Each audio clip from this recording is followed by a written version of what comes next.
Good morning, students, and this lecture is for class 9th. And today we discuss some topics from our first chapter. First is melting point.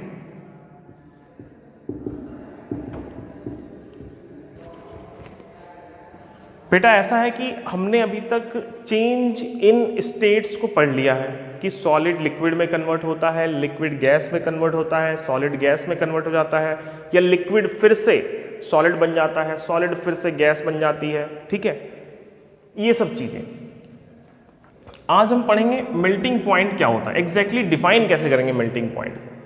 First of all, जब हम किसी solid को heat करते हैं तो वो liquid में convert हो जाता है।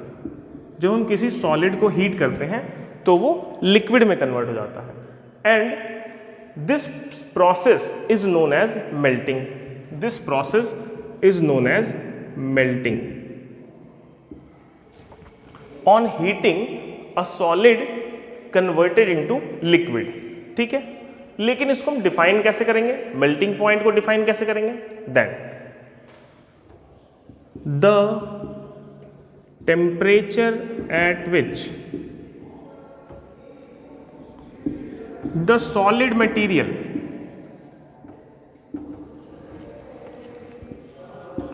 gets converted into liquid, the temperature at which the solid material gets converted into liquid is known as melting point. Like at 25 degrees Celsius water is liquid, but at 0 degrees Celsius water is ice.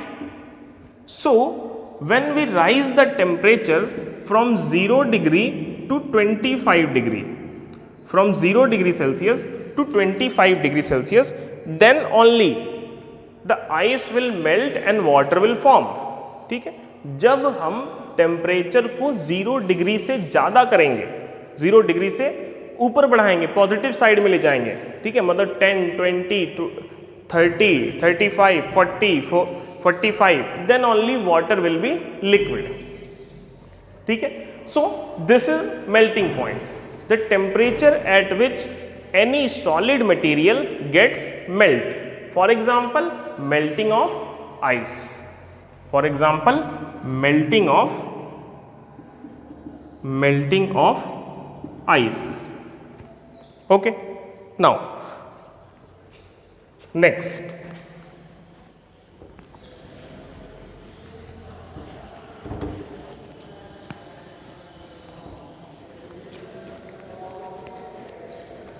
Boiling point.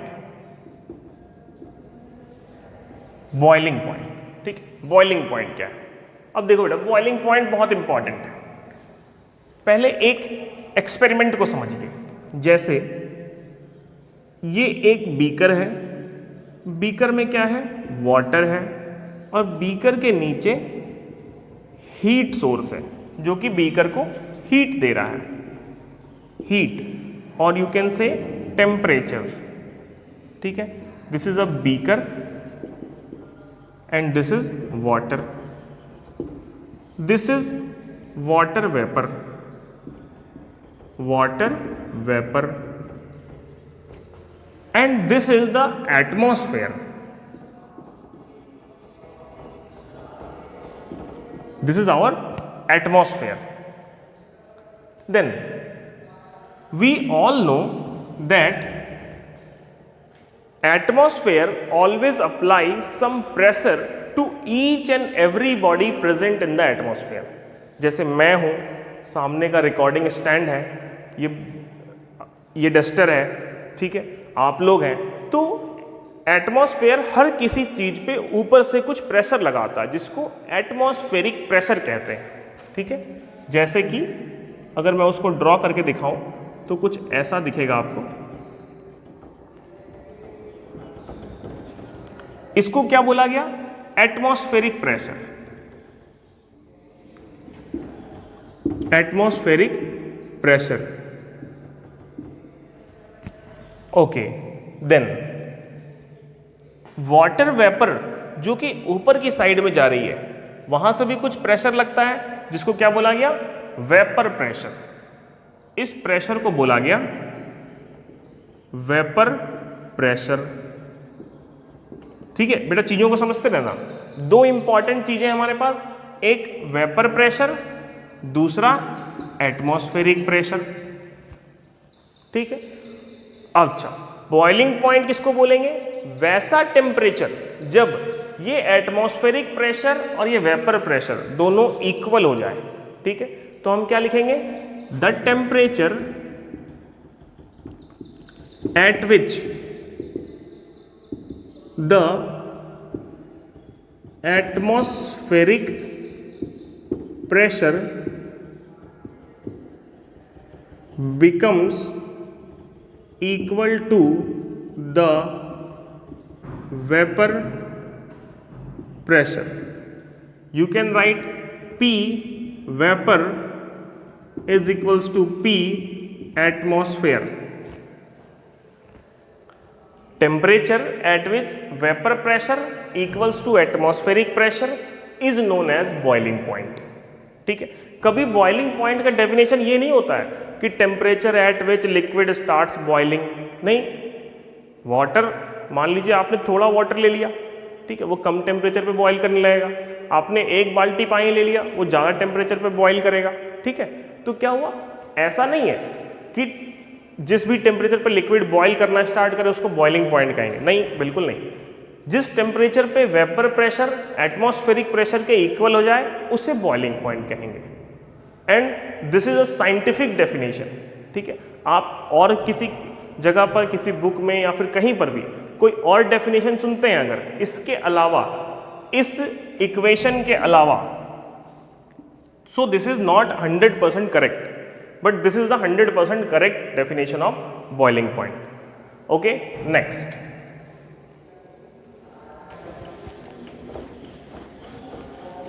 और जितनी चीज़ें मैं video में आपको दिखा रहा हूँ, मतलब जो भी आप वीडियो में देख रहे हैं, वो सारी आप क्या करेंगे, अपनी कॉपी में लिखेंगे, क्योंकि उससे आपका नोट्स तैयार होगा।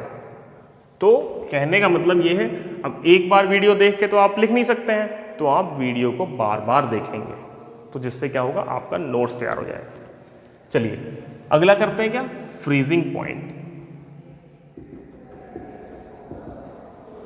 फ्रीजिंग पॉइंट, फ्रीजिंग पॉइंट मतलब हमने लिक्विड को फ्रीज कर दिया और सॉलिड बना दिया।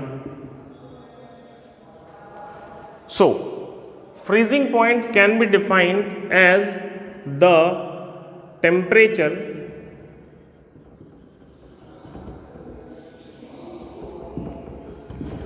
Eight which the temperature at which liquid converted to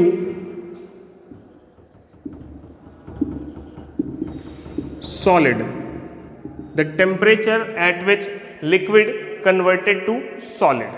ठीक है, वैसा टेम्परेचर जब लिक्विड जो है पूरी तरह से सॉलिडिफाई हो जाए और एक क्रिस्टल बना दे, उसको क्या बोलेंगे, freezing point.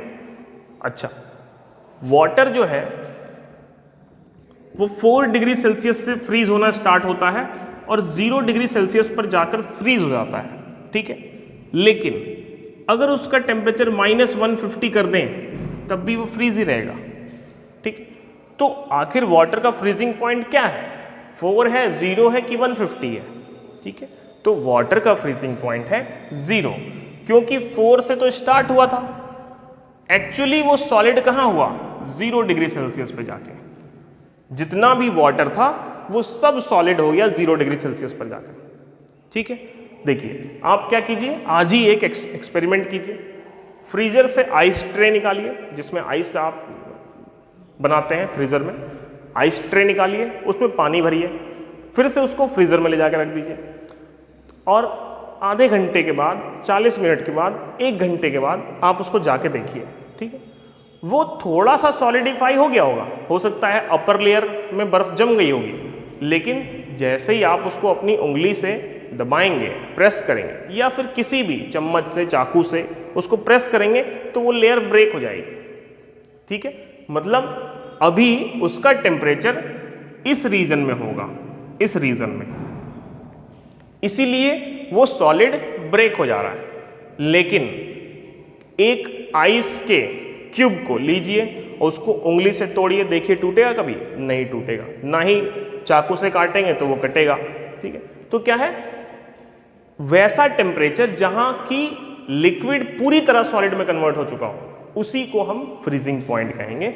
So freezing point of water is 0 degree Celsius. Okay,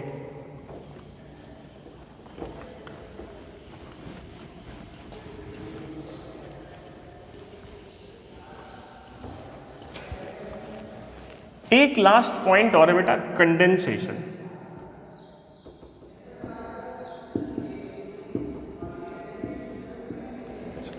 condensation का क्या मतलब हो गया? Condensation mean get condensed, get condensed. और कंडेंस्ड होने का मतलब क्या है कि देखिए, सपोज ये एक रिवर है या फिर एक पॉन्ड है, एक तालाब है या फिर एक नदी है। ठीक है, और ये क्या है? सन। जब सनलाइट पड़ रही है तो क्या हो गया, यहां से वाटर वेपर जो है वो निकल रहे हैं। During day time water vapour निकल रहे हैं। ये वाटर वेपर कहाँ जा रहा है? एटमॉस्फेयर में, और जाकर इस लेयर पे डिपॉजिट हो गए। ठीक है, सपोज ये सब वाटर वेपर, वाटर के पार्टिकल हैं, डिपॉजिट हो गए। जब ऐसा बहुत देर तक होता रहा तो क्या हुआ, ये जो गैसियस पार्टिकल थे नाउ ये लिक्विड स्टेट में ट्रांसफर होने लगे। क्यों? Due to gathering of particle. Liquid और गैस में क्या डिफरेंस है? मैंने पहली क्लास में आपको बताया था कि अगर ये गैस है तो ये लिक्विड है। ठीक है, इसमें बेसिक डिफरेंस क्या है कि लिक्विड में पार्टिकल पास पास है, गैस में पार्टिकल्स दूर दूर हैं। तो जब तक ये सारे डॉट्स जब तक दूर रहेंगे तब तक ये गैस रहेंगे, लेकिन जैसे ही ये पास पास आने लगेंगे, जब वेपराइजेशन बहुत ज़्यादा हो जाएगा, ठीक है, तो क्या हो जाएंगे, ये लिक्विड फॉर्म में कन्वर्ट हो जाएंगे। और फिर क्या होगा, ये सारे लिक्विड्स आपस में कंबाइन करने लगेंगे। ठीक है, ये सारे ड्रॉपलेट्स, सारे लिक्विड ड्रॉपलेट्स आपस में कंबाइन करेंगे और कंप्लीट लिक्विड बनाएंगे। ठीक है, इसी प्रोसेस को कंडेंसेशन कहा जाता है। When gases get condensed, when gases get condensed due to accumulation, due to gathering, when gases get condensed due to gathering, due to excess accumulation, then they converted into liquid droplets and finally into liquid. जब gases एक जगह इकट्ठा होने लगती हैं बहुत ज़्यादा, तो वो क्या होती है, लिक्विड ड्रॉपलेट्स बनाती हैं, बूंद बनाती है, बूंद, ड्रॉप्स। और जब ये बहुत सारे ड्रॉपलेट्स बनते हैं तो एक पूरा लिक्विड तैयार हो जाता है। ठीक है, तो इस प्रोसेस को बोला गया कंडेंसेशन। और इसी कंडेंसेशन प्रोसेस के कारण क्या होती है, बारिश होती है। जब यहाँ बहुत ज़्यादा लिक्विड हो जाएगा तब क्या होगा, आसमान से पानी जमीन पर गिरने लगेगा, जिसको आप कहते हैं इट इज रेनिंग। ओके, सो आज ये 4 टॉपिक थे, melting point, boiling point, freezing point और कंडेंसेशन, जिसमें बॉइलिंग पॉइंट जो है वो थोड़ा सा टिपिकल है, इसलिए आप बॉइलिंग पॉइंट पे ज़्यादा ध्यान देंगे। ध्यान आपको सब पे देना है, लेकिन बॉइलिंग पॉइंट पे थोड़ा ज़्यादा देना है। ठीक है गाइज, तो आज की क्लास के लिए इतना ही। नेक्स्ट क्लास में हम नए टॉपिक के साथ मिलेंगे। Okay, thank you very much.